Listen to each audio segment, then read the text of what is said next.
I became a marine mammal scientist essentially because I'm very curious. I love spending time in the ocean and I do enjoy challenge. My best childhood memories were those days spending at the beach, and I remember the first time I saw a group of dolphins. I was fascinated but also quite puzzled by how they could just go about living their lives in an environment that was so foreign to me. So one thing leads to another. My curiosity got me into the field of biology. My passion for the ocean kept me creating ways to spend more time in that environment, and studying those elusive whales and dolphins sounded like a good idea to combine those two. So I quickly realized that researching marine mammals is not easy. It's not cheap, it's not quick, it's not logistically simple. But I do enjoy a challenge, and having been working hard to enter this world of marine mammal, and also very fortunate to have had great mentors that believed in my curiosity, persistence to create the opportunities that led me to the position that I have here today.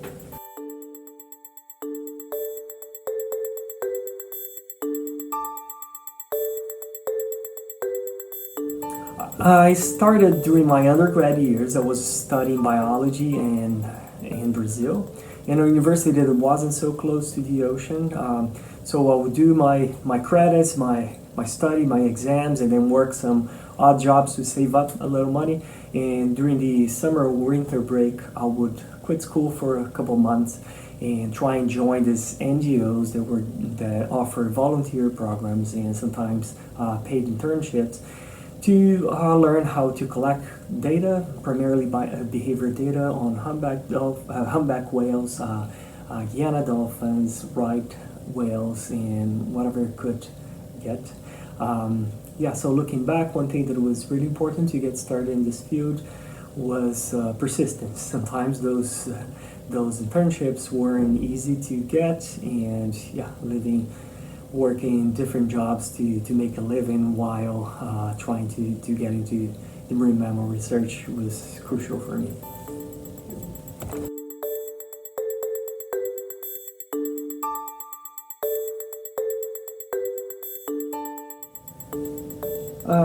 Looking back, there was quite a few challenges to become a marine mammal scientist. First, to start by growing up and being trained primarily in a developing country, so just access to university level education wasn't easy, and there's a severe lack of funding for education and for research that created very few opportunities for new students and new researchers in this area, therefore making it a very competitive field. So that was one big challenge. The second one I'll say is, as you can probably tell by now, English is not my first language. So learning how to speak, learning how to communicate in a written and oral format was hard at the beginning. It still is most of the time. But those are trying to get an opportunity to start doing research in this field, and then many others to keep in this field.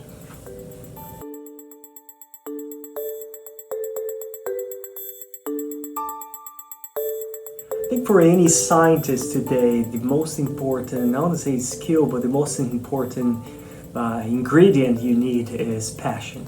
If you truly do not love what you do, it's going to be hard to do this for a while, and we can only get good at things that we do a lot. So passion is important.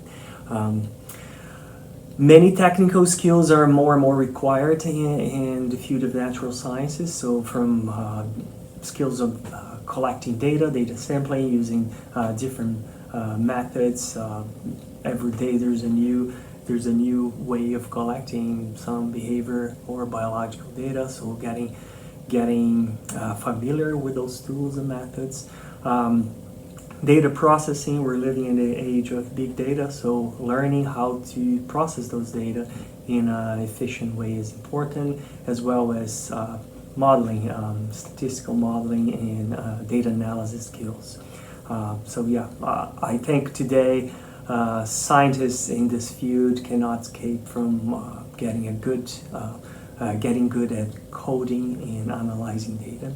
And then, of course, as any scientist, they're authors, so learning how to write and communicate in different ways is really key as well. So overall, it is to become a good marine mammal scientist or scientist in general, I'd say that persistence, patience, and curiosity. Curiosity to really ask relevant questions and questions that are interest to you and have an important impact in our society.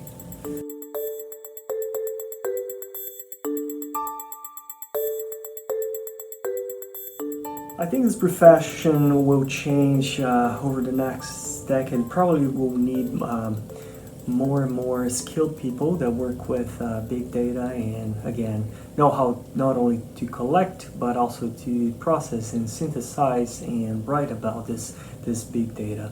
We're inventing more and more ways of unraveling the lives of whales and dolphins and pinnipeds underwater.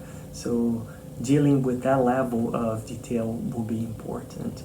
And I think, I'm not sure how a marine mammal scientist will look like in the future, but I do hope that the marine mammal scientist community will look a bit more different than it is right now, primarily more diverse and perhaps more open to new folks with different backgrounds and different ideas.